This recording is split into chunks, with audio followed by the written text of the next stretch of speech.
Tiny hands used to cling to the edges of my crib late at night. Hands not much bigger than mine. Pulling herself up just enough to peek over the edge, making sure I hadn't been swept away by water. If she closed her eyes, I may be washed away come morning. Night after night, she listened for my soft cooing and protected me from the sea, only lulled by the whispered promises of her own protector.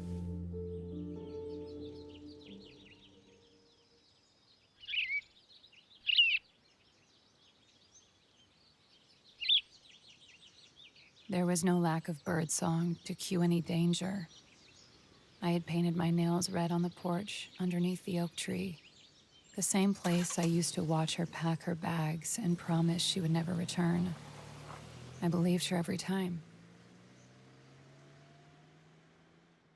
She was always back by dinner. I stood in the sunroom as our mother collapsed. It used to be our room, with 2 separate twin-sized beds pushed together so I wouldn't be scared. The same room I packed up 17 years ago, but had only just returned for dinner.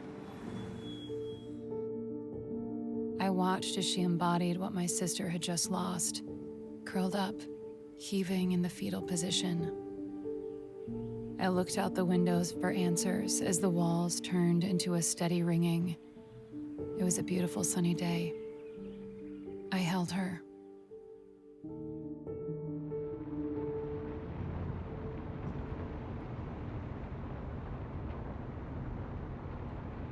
I wanted to, but I couldn't cry. As the sun set on the road, the sky began to weep for me, wet drops hitting the bright lights, blurring them like watercolor. I chased the taillights in complete silence. There was no time or space between my scream and hers as our distance grew smaller.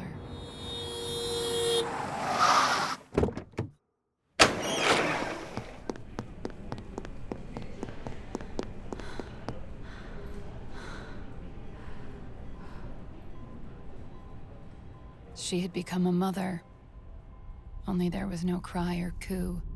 Whispered promises could not lull, and I could not protect her from the sea.